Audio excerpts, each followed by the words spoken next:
현역가왕 3를 둘러싼 공기가 어느 순간부터 달라졌다. 처음엔 단순했다. 무대가 좋으면 박수, 노래가 꽂히면 눈물, 실력이 터지면 환호. 그런데 어느 날부터 사람들은 노래보다 먼저 점수를 바라보기 시작했고, 무대보다 먼저 심사위원의 눈빛을 읽기 시작했다. 그리고 결국 이 말이 탄생했다.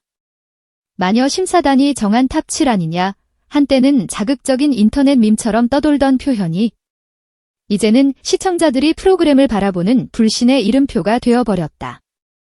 무대의 감동보다 더 무서운 건 점수가 아니라 신뢰의 붕괴라는 사실을 현역가왕 3는 너무도 잔인하게 보여주고 있다.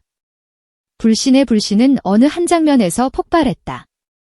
반가이, 그 이름 3글자가 화면에 뜨던 순간 댓글창은 기계처럼 움직였다. 반가이 라이브, 반가이 직캠, 풀버전, 직캠, 편집본 말고 원본. 방송이 끝나기도 전에 사람들은 이미 결론을 내리는 듯 했다. 오늘은 반가이가 찢는다. 그런데 바로 그 순간 결과는 반대로 흘렀다. 노래가 끝났고 점수가 박혔고 탈락이라는 2글자가 차갑게 찍혔다. 그때부터 시청자들의 머릿속에 하나의 질문이 박혔다. 도대체 왜 이 무대가, 이 가수가 이 순간에 탈락이어야 했지? 그 질문은 단순한 항의에서 멈추지 않았다. 더 날카로운 의심으로 번졌다. 혹시 이건 시작부터 짜여진 그림 아니었나? 일부러 바닥까지 떨어뜨린 뒤 후반부에 불사조처럼 끌어올리는 반가이 시나리오가 이미 존재했던 건 아니었나? 예능에서 서사는 무기다. 누군가를 성장시키고, 누군가를 구원하고, 누군가를 배신자로 만들고, 누군가를 영웅으로 세운다. 문제는 그 서사가 노래를 밀어내고 사람의 인생을 소비하기 시작할 때다. 반가이의 초반 탈락은 너무 완벽하게 서사를 만들기 위한 추락처럼 보였다. 더 잔혹해야 더 극적이고, 더 절망적이어야 더 감동적이며, 더 바닥이어야 더 폭발적인 부활이 가능하다. 제작진이 가장 잘 아는 흥행 공식이다. 하지만 이번에는 계산이 너무 노골적이었다는 반응이 터졌다.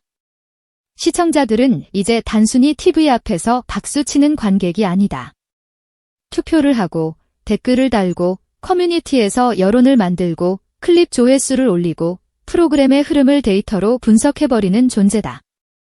누군가는 심사평을 회차별로 정리하고, 누군가는 점수 분포를 비교하고, 누군가는 특정 참가자에게만 붙는 자막의 톤을 캡처해 분석한다. 그리고 그 분석의 끝에서 한 목소리가 커졌다. 탑 7은 실력으로 뽑힌 게 아니라 누군가가 정해놓은 조합 아닌가? 이 의심을 더 키운 건 마녀 심사단이라는 꼬리표가 붙어버린 심사위원들의 존재감이었다. 처음엔 과장된 조롱 같았다. 그런데 논란이 쌓이고 장면이 반복되면서 그 단어는 의미를 얻었다. 어떤 무대에선 따뜻한 위로가 쏟아지고 어떤 무대에선 잔인할 정도로 차가운 한마디가 떨어졌다. 심사평의 온도가 실력과 비례하지 않는 듯 보이는 순간들이 늘어나자 사람들은 기준을 묻기 시작했다. 노래가 기준인가? 화제성이 기준인가? 분량이 기준인가? 논란 이후 이미지 회복이 필요한 사람에게는 더 크게 박수를 치고 불편한 이름에게는 더 빠르게 칼날을 세우는 구조가 존재하는 것 아닌가? 시청자들의 머릿속에서 심사석은 어느새 평가의 자리에서 연출의 장치로 바뀌었다. 점수판은 결과의 기록이 아니라 서사의 스위치처럼 보이기 시작했다. 결국 질문은 이 한 줄로 압축된다. 누가 짰나? 반가이 시나리오를 누가 짰냐는 질문은 단순히 제작진을 공격하는 말이 아니다. 프로그램 전체에 대한 신뢰가 무너졌다는 경고다. 시청자들은 이미 너무 많은 장면을 봤다. 논란이 터지면 편집으로 지우고, 여론이 폭발하면 구원 서사를 붙이고, 분노가 커지면 더 자극적인 예고편을 던져 다음 회차로 끌고 가는 방식. 이 흐름이 반복될수록 시청자들은 하나의 결론에 도달한다. 우리는 노래를 보러 온 게 아니라 누군가가 짜놓은 그림을 확인하러 오고 있구나. 그 순간 예능은 축제가 아니다. 확인과 신문, 의심과 분노가 뒤섞인 공판 중계처럼 변해버린다. 특히 현역가왕 삼는 현역이라는 단어를 전면에 내세운 프로그램이다.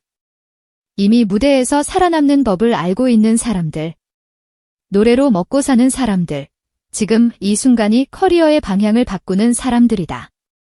그렇기에 한 번의 탈락, 한 번의 낮은 점수, 한 번의 자막이 가져오는 타격은 상상 이상으로 크다.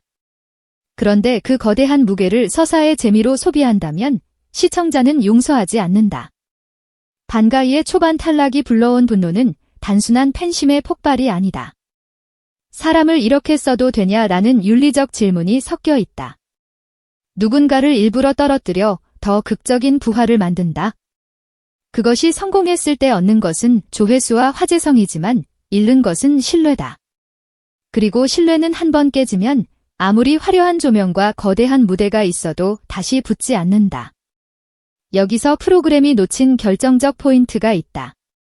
요즘 시청자는 감정만으로 움직이지 않는다.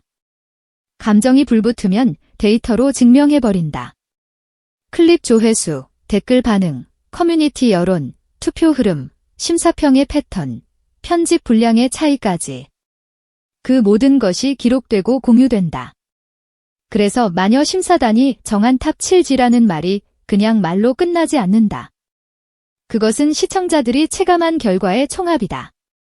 누가 봐도 좋았던 무대가 낮은 점수를 받고 누가 봐도 부족했던 무대가 높은 평가를 받는 순간들이 쌓이면 사람들은 더 이상 개인의 취향으로 받아들이지 않는다.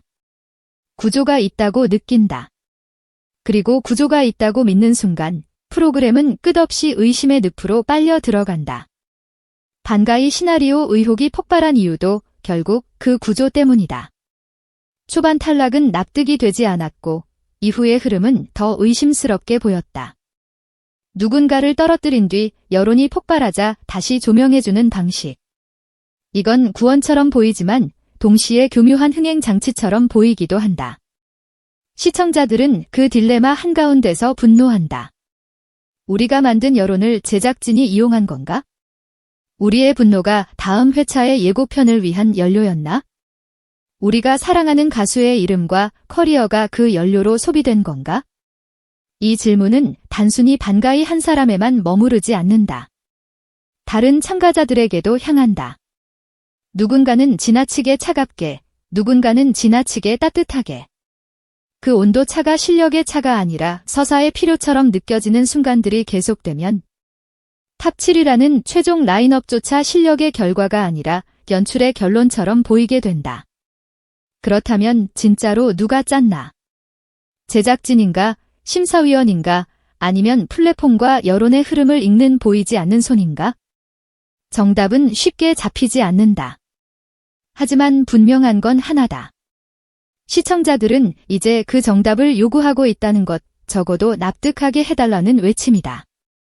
노래로 승부하는 무대라면 점수에도 이유가 있어야 하고 평가에도 기준이 있어야 하며 편집에도 최소한의 공정이 있어야 한다. 그렇지 않으면 어떤 감동적인 하이라이트가 나와도 어떤 눈물의 인터뷰가 터져도 사람들은 냉정하게 말할 것이다. 이것도 연출이지. 그 말 한마디가 프로그램의 목을 조인다. 하지만 아직 모든 게 끝난 건 아니다. 역설적으로 이렇게까지 분노하는 시청자들이 있다는 건 아직도 이 프로그램을 붙잡고 있다는 뜻이기도 하다.